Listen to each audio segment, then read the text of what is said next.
부동산 감독기구가 원래 설치되기로 했었는데 부동산 감독원 가지고 자꾸 말을 거니까 국토부 산하기관으로 거래분석원을 만들어서 시작하겠다. 이런 이야기들 나왔었죠. 홍남기 부총리가 이야기했죠. 부동산 거래분석원 설치 공식화해서 시장 감시를 강화하겠다.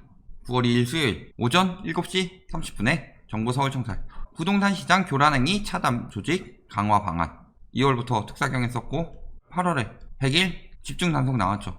근데 요거 단속하고서 그러면은 100일 동안 피하고 그 다음에 하면 되겠네. 이런 마인드를 가진 인간들이 있으니 아예 상시 감시기구를 만들자.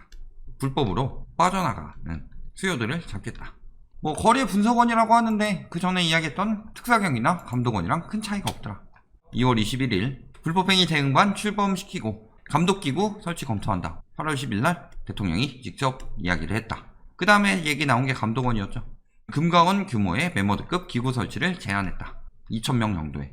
반발이 많죠. 사실상 반발할 이유가 있나요, 저거? 거래 위축된다 막 이런 식으로 이야기하는데 당연히 불법을 잡아내면은 그렇게 될 수 있겠죠.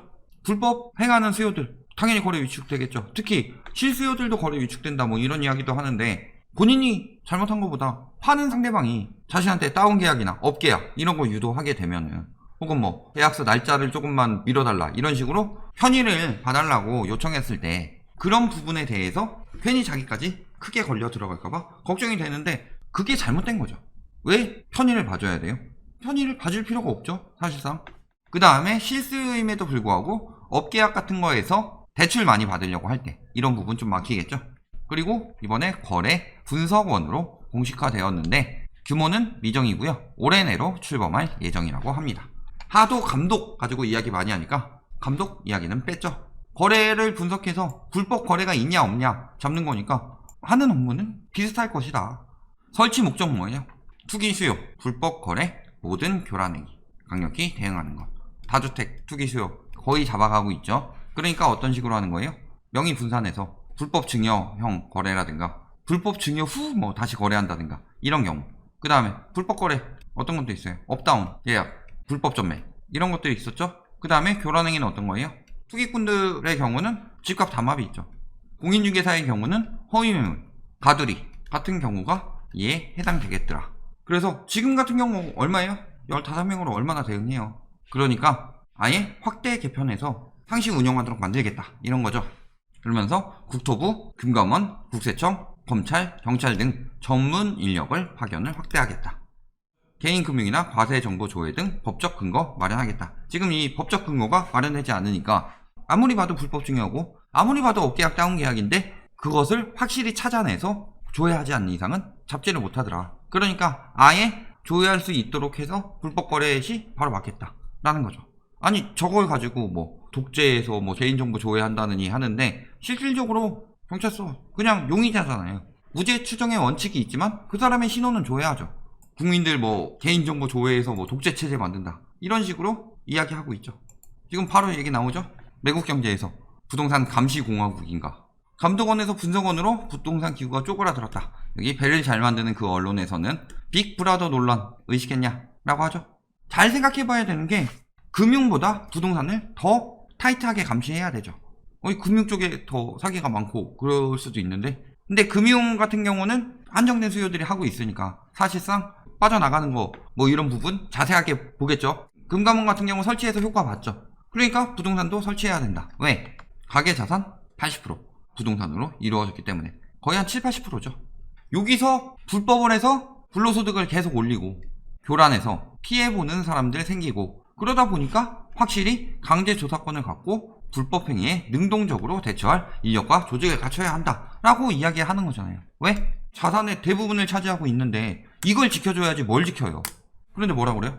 내사 중 절반이 혐의 없음. 인원 늘어난다고 달라질까? 인원 늘어난다고 달라지는 게 아니라 정보를 더 많이 파악하니까 달라지는 거죠. 대부분이 증거 불충분이 많죠.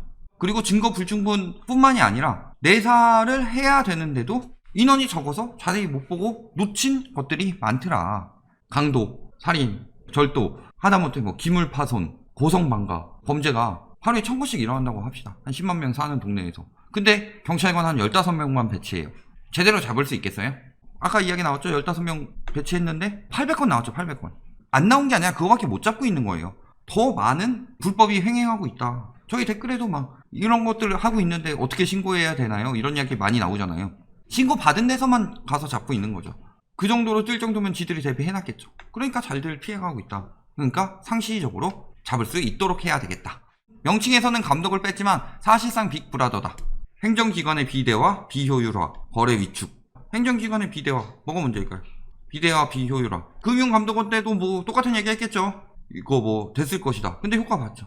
거래 위축 당연히 거래 위축되죠. 불법으로 거래하는 사람들이 하던 수요들이 빠질 텐데 지금은 거래 위축이 돼야 되죠. 사실상 패닉 바잉이 막 미쳤잖아요. 영끌하는 게 미쳤고 그러면은 거래 위축을 시켜야 되겠죠. 특히 부동산 시세를 교란하는 인간들에 대해서 상시 모니터링하고 교란행위와 불법행위를 적시에 포착할 수 있는 조직을 준비하겠다. 그 다음에는 이제 뭐 잡는 거는 다른 기관으로 분석해서 넘기는 정도. 이 정도의 기간이 나온다는 거죠. 사실상 감독까지 해도 여기서 감독 하나 저기서 감독 하나 오히려 감독 못하게 하면은 꼬이는 거죠. 일이 두 번 해야 되잖아요. 여기 와서 정보 다 만들어 놓은 다음에 저기 가서 다시 그걸 다 검토해서 해야 되니까 분석만 하고 감독을 안 하는 것이야말로 비대화와 비효율화를 만들어내는 것인데 기사에서는 항상 이런 식으로 유도를 한다. 특히 이렇게 경제 붙은 기사들 그 다음에 우리나라 뭐 3대 언론들 있죠. 이런 데들 항상 이런 이야기 하더라. 자 그러면서 잡는 거 뭐예요? 탈탈 털어도 위법 의심 고작 3.6%. 3.6% 적어요? 학창 시절에 저 때는 한 50명 정도 됐었는데 고등학교 때 그러면은 50 플러스 50. 자, 2개 반에서 3명의 사기꾼이 있어요. 3, 4명의. 적어요 비중이? 당연히 많은 거죠. 위법 의심되는 사람 이 중에서 한 절반 정도에서 한 2명 정도 나온다고 해봐요. 100명 중 2명이 범인이다. 그러면은 당연히 검토해야죠. 그리고 제가 저번에 11만 건 이야기 하긴 했는데 그것도 고가주택만 했을 때 이만큼 나왔다. 저가주택에서는 더 심하죠. 특히 어떤 것들 불법 전매 이거 엄청나게 많죠. 그 다음에 불법 증여 다주택의 경우 고가주택으로 다주택 가지고 있는 사람들도 물론 있겠죠. 그런데 보통은 고가주택으로 다주택 많이 못 가지죠.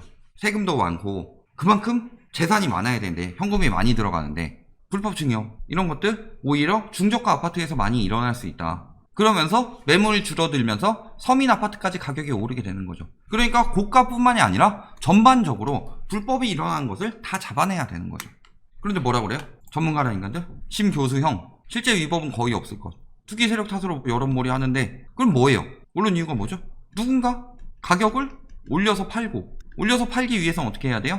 매물을 독점하고 그렇기 때문에 가격이 오르는 거죠.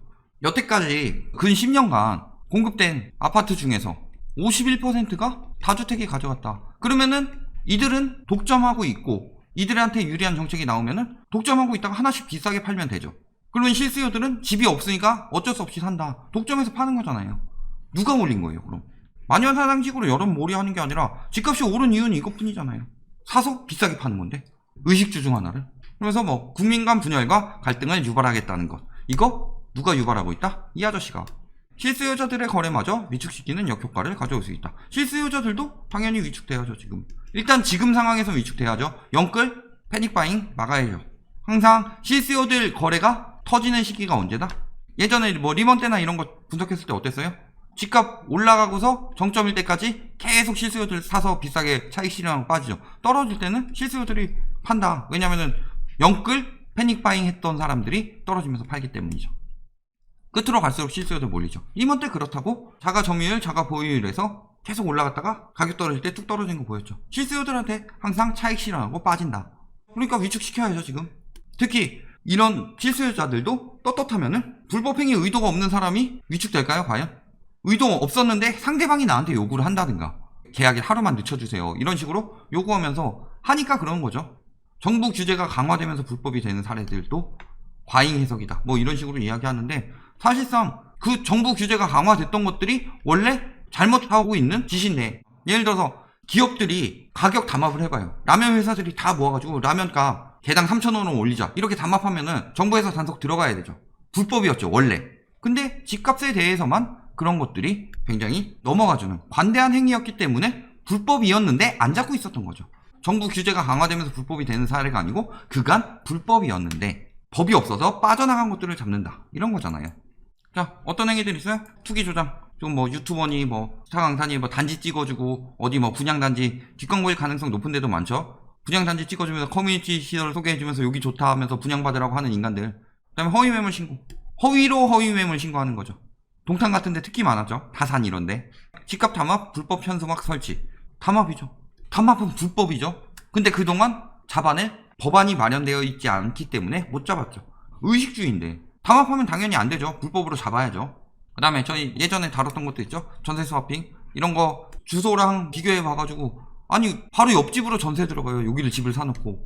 이런 경우 당연히 불법인 거 찾아봐야 되죠. 그 다음에 편법 불법 대출 이런 거는 영끌족들 죽어나죠. 지금 대부업이나 이런데 혹은 뭐 어디 펀딩 아예 대놓고 광고를 하고 있다. 불법으로 잡아야죠. 그 다음에 이런 거 뭐예요? 매매사업자, 임대사업자 할 사람이 아니고 할 의지도 없고 그걸 지키지도 않을 사람인데 세금 감면 또는 대출을 받기 위해서 유도를 한다.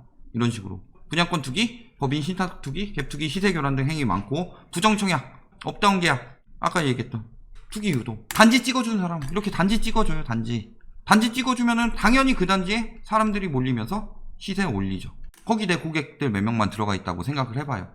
그 사람들한테 차익 실현시켜줄 수 있죠. 무료 강의 때 단지 찍어주고 유료 강의 때 미리 찍어주고.